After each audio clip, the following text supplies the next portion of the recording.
Hey guys, welcome to sportsbookreview.com. Natalie Reiser here. JJ is a winner, is to my left, and Nigel is on the line. He's joining us today to give us his free tips as well. Yeah, great. Three of us. Yeah, welcome, welcome, Nigel. Great to have you here, my friend. Thank you very much. Good to be involved. Very good. Changed your tune. Yeah, I love Nigel. He's great. All right, I think I've got two bets for this day. I'm going to start with you, Nigel. What have you got?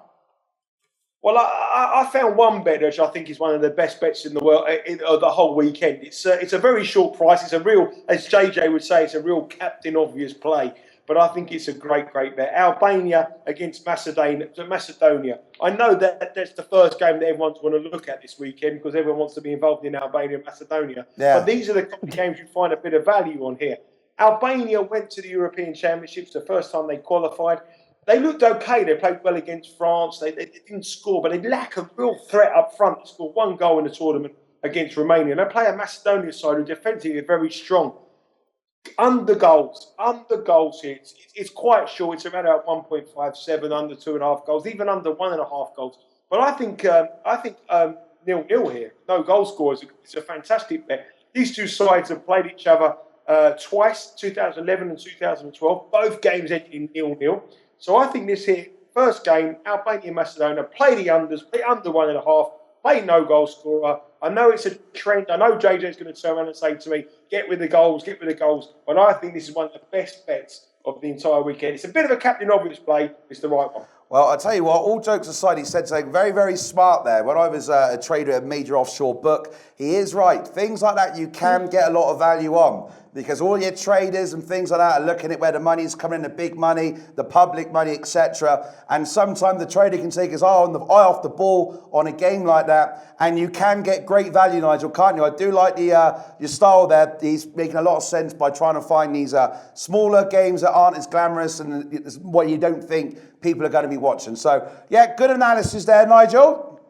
Thank you very much, man. I'll tell you what, I'll take that as a massive compliment from you, JJ. That is, isn't it? If I'm wrong, I'm wrong. When I'm right, I'm right. Yeah, he said so. He made a lot of sense there. Thank you, mate. Is that the first time? Well, about the first time, yeah. Well, I only always said 7 and 10 last week. So, yeah, about the second time he's made a bit of sense. All right, I actually think, because you were saying that that's one of the best bets, I'll tell you what I think is the best bet is Israel versus Italy, and it's the Italy win, 1.7. Obviously, great odds for Italy, who won Group E in Euro 2016. Yes, they've got a new manager. Yes, they are on the road, but I definitely think that compared to Israel, they're on poor form. They haven't won a match in 5. I personally think that's very good odds. It's already dropped from about 1.75 to 1.7. Okay, that's a massive drop, isn't it? Well, you know, it's a bit of a drop, isn't it? It's showing where the money's going. Yeah, that's you what they're are showing. right, Natalie. You are right. When you're right as well. It's 1.7. I actually think that that's the best bet over Sunday, Monday, and Tuesday. That's the best of best one. Well, maybe he's the second best, and Nigel's won the third best. I've got one here. Spain against Liechtenstein. Oh, yeah. I'm taking Spain -4 goals on the Asian handicap. That should be quite juicy. Having a quick look here, 2.37. What do you think of that one, Nigel? I like it, mate. They got beat 5-0 by Denmark last week in Denmark. Yeah. They're a side that are very, very poor. The trouble with Spain is they'll make a lot of changes. That's my only concern about that. It might be a bet that you want to have now pre-game. They could be 3-0 up and then cash out.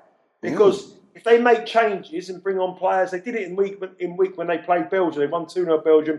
They took off a load of players and it sort of stopped the flow of the game. So I think it's a great bet pre-match. But if they're 3 or 4, it might be one to cash out at half-time or at the 60-minute mark when they're just easing through 3 or 4-0 up. All seriousness, Nigel, do you like doing the in-play betting? Is that something you do as well? It's not something that I like to do, really, JJ, because my view is always if I fancy something pre-match, I should fancy it more in play. Yeah. So if I fancy a side to win the game and they're 1-0 down, my philosophy is to back them more. Or if they're 1-0 up, why cash out? Because if I make them a bet pre-match, I should make them a better bet in running as well. But on these kind of games, where if you're 3 or 4-0 up and it turns into a sort of a testimonial type of match, then if they make the change the whole flow of the match. So that would be my only concern. I think it's great on the stats. Liechtenstein got beat 7-0 by Russia, who were the worst team in the European Championship. They got beat 4-0 by Iceland. They beat 5-0, as I say, by Denmark. So it's against Spain. But if Spain is 3 or 4-0 up at half time, just be a little bit careful because they could make 4 or 5 changes and the whole game changes.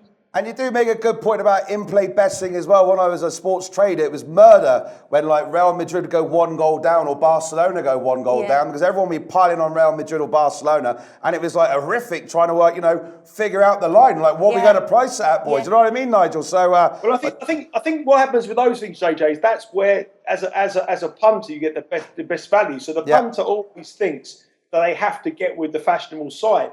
So they have to get rid of, Man United will turn this around. And they always remember the famous games where they do. But I think as a layer, if you get with the underdog, I think that offers some of the best value in the world to get with the unfashionable team. So I couldn't disagree with you there, mate. Talking about upsets here, actually, Ukraine versus Iceland is my second and final bet of Monday. Ukraine are the favourites, but I'm taking Iceland. Yeah. I'm taking Iceland and the draw.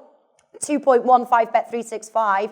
Ukraine are a strong home team, but they've come from 3 back-to-back losses: Poland, Northern Ireland, and Germany. They lost in their last 2 home matches, which is the last 2 that they played, failed to score. And Iceland, on the other hand, have been pretty strong. They've scored in their last 5 matches, and they made it to the quarterfinals in Euro 2016. So I'm taking Iceland and the draw 2.15. I think that's also an excellent bet. Well, I mean, I understand where you're coming from there, Natalie, but I don't believe in Disneyland. Iceland will get smashed. They're finished. They're done. They had their Cinderella story. It's over. They may lose by 3 or 4 goals.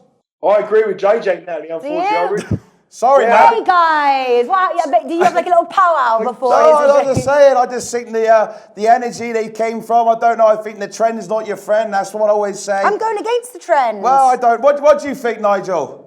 I agree with you, JJ. I mean, the form they had as well as the European Championships at home in the Ukraine, they've won 4 of their last 5 fixtures. So to forget what they did over in France. They're very strong at home. Ukraine's a very tough place to go. They lost their last 2 home matches to 0, Nigel.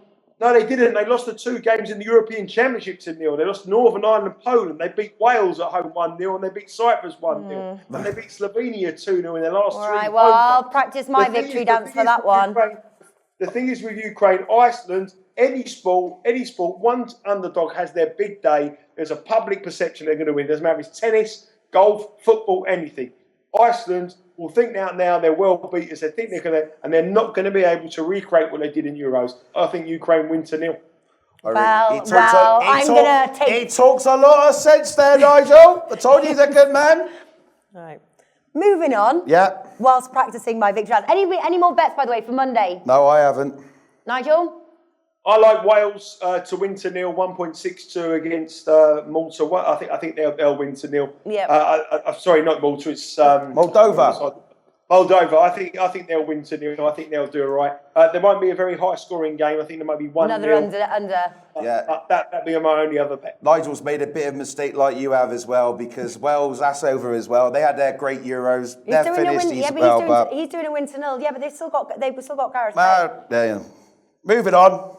All right. That wraps up our Monday bets there. Do check out for our Tuesday video, which we're about to film right now. Guys, thank you. Thank you very much. Thank you, Nigel. Thank you, boys.